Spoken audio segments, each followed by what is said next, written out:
আসসালামু আলাইকুম। রমজানের সবার প্রিয় এবং পছন্দের একটা আইটেম হলো বেগুন। আসসালামু আলাইকুম। এই দেখি মাসুদ ভাইয়ের দোকানে আসলাম, দেখি মাসুদ ভাই কি তৈরি করতেছেন। প্রিয় করছেন নাকি ভাই? হ্যাঁ, বেগুন। আজকে আপনাদের দেখবো গরম গরম বেগুনি কিভাবে ভাজা হচ্ছে। আপনারা একটু আগে আছেন, দেখেন গরম গরম বেগুনি কিভাবে ভাজা হচ্ছে। সবার পছন্দ রমজানের এবং সুস্বাদু খাবার এই বেগুনি। পছন্দ করে না এটা খুব কম লোকই আছে, বিশেষ করে বাচ্চাদের খুব বেশি পছন্দ। হ্যাঁ, তাই আপনারা যে দোকানে আসবেন এবং এই বেগুনি মুসমুসা বেগুনি এবং সুস্বাদু বেগুনের স্বাদ নিতে চাইলে অবশ্যই আপনারা ইফতারের সময় আমাদের কাছ থেকে এই বেগুনি নেবেন।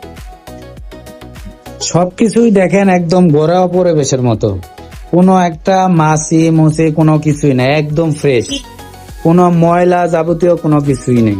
এই দেখেন তেলটা একদম ফ্রেশ।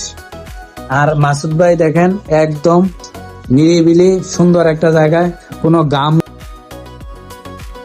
ফ্রেশ খাবার। ঠিক আছে, আপনারা আসবেন সবাই, আপনাদের সবাইকে আসার জন্য আহ্বান জানাচ্ছি। আপনারা আসেন, আমাদের কাছ থেকে ইফতারি নেন এবং আপনাদের সবাই এই ভিডিওতে লাইক কমেন্ট শেয়ার করে আমাদের পাশে থাকবেন। আবার এরকম নতুন নতুন ভিডিও পেতে সবাই আমাদেরকে উৎসাহিত করবেন। সবাই লাইক কমেন্ট করে শেয়ার করে দিবেন ভিডিওটা। আসসালামু আলাইকুম।